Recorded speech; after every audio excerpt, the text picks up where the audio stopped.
Hai teman-teman, selamat datang kembali di modul Data Science and Technology Series yang berjudul Teknologi dan Manajemen Big Data. Nah, setelah sebelumnya kita belajar mengenai Hadoop Architecture, sekarang kita akan mencoba untuk menginstall Single Node Cluster Hadoop dengan menggunakan VirtualBox dan Cloudera Quick Start Virtual Machine.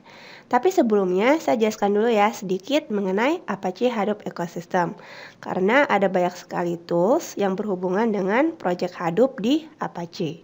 Kita mulai dulu dengan basicnya supaya nanti ketika prakteknya lebih mudah dipahami. Sudah siap? Mari kita mulai. Sebelum mulai membahas Apache Hadoop Ecosystem, mungkin kita perlu tahu dulu apa itu Apache Projects. Seperti bisa dilihat di sini, Hadoop adalah salah satu proyek yang dikembangkan oleh Apache Software Foundation. Ya, jadi di dalam project.apache.org ini ada macam-macam proyek yang sudah dikembangkan, dan kalau kita cari Hadoop, Ctrl F.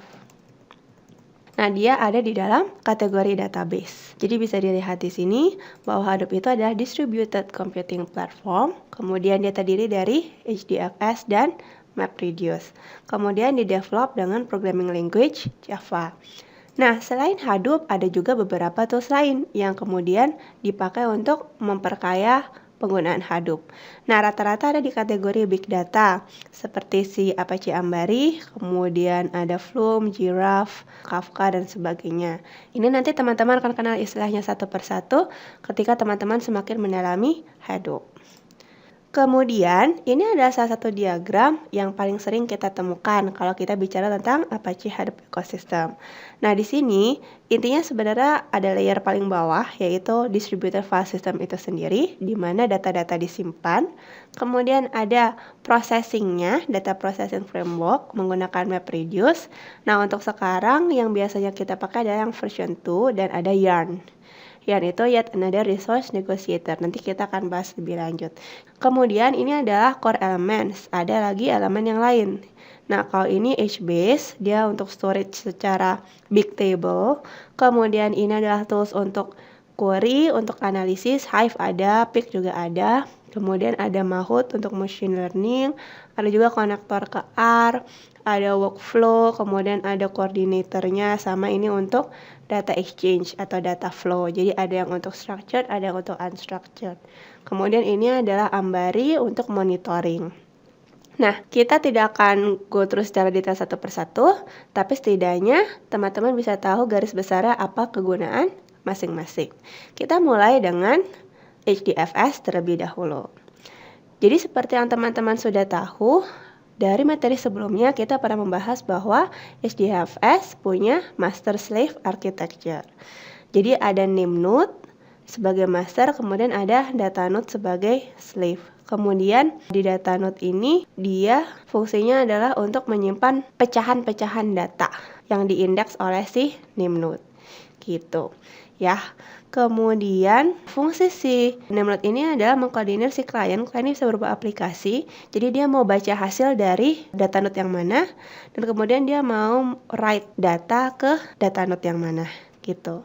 Kemudian ada juga MapReduce. Kalau MapReduce adalah framework untuk data processingnya.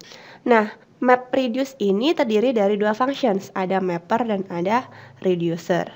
Nah, di dalam sebuah MapReduce job biasanya yang terjadi adalah ada dataset yang diakses, kemudian di-split menjadi potongan kecil-kecil, lalu diproses oleh mapper di masing-masing data node secara paralel. Jadi yang kecil-kecil ini dia ada mappernya 1, 2, 3, 4, 5. Dia berusaha untuk memproses data yang besarnya. Jadi kalau di sini ilustrasinya ada kalimat banyak, kemudian ini per kalimatnya dikirim ke data node satu-satu, ya, ke mapper satu-satu.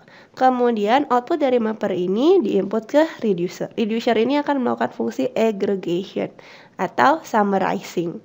Jadi seperti di sini dia menghitung nih berapa kali John muncul. Nah, akhirnya John muncul 3 kali. Kemudian dia akan menghitung lagi untuk kata-kata yang lain. Kemudian hasilnya dikumpulkan dan kemudian biasanya dituliskan di dalam sebuah output file yang disimpan di HDFS juga. Gitu.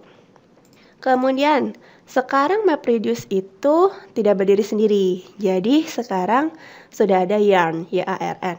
Nah, YARN ini kepanjangannya adalah Yet Another Resource Negotiator. Nah, dia adalah next generation. Jadi, adalah generasi selanjutnya dari Classic MapReduce. Karena itu disebut juga sebagai MapReduce V2 gitu biasanya.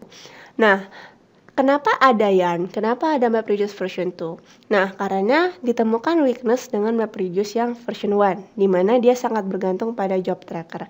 Jadi, teman-teman tahu ya, ada job tracker dan ada task tracker. Nah, si job tracker ini, dia bisa menjadi bottleneck. Karena kalau dia nanti fail, nanti bisa jadi yang lainnya juga bingung, tak terkoordinasi pekerjaannya gitu. Kenapa? Karena job tracker ini dia sebenarnya bertanggung jawab pada dua hal, resource management dan juga scheduling. Nah, jadi dengan adanya YARN architecture, sebenarnya dia terbantu karena sekarang ada resource manager dan ada application master. Jadi resource manager ini bertanggung jawab pada urusan resource management dan application master ini untuk bagaimana memanage masing-masing tugas aplikasi gitu. Nah, jadi ini bisa dilihat. Jadi dulu Hadoop 1.0 itu isinya hanya HDFS dan MapReduce, di mana MapReduce bertugas untuk resource management dan data processing. Tapi sekarang HDFS-nya masih sama, redundant reliable storage. Kemudian untuk resource management-nya sudah ada YARN. Jadi MapReduce bisa fokus untuk data processing saja.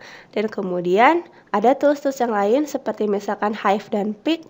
Kemudian Mahout yang adalah tools tambahan untuk melakukan data processing dengan tujuan yang lebih khusus. Gitu. Nah, jadi barusan kita membahas seperti apa Apache Hadoop Ecosystem dan juga apa itu YARN gitu. Kemudian di bagian berikutnya kita akan coba lanjut membahas mengenai HBase, Hive, dan Peak. Sudah tidak sabar?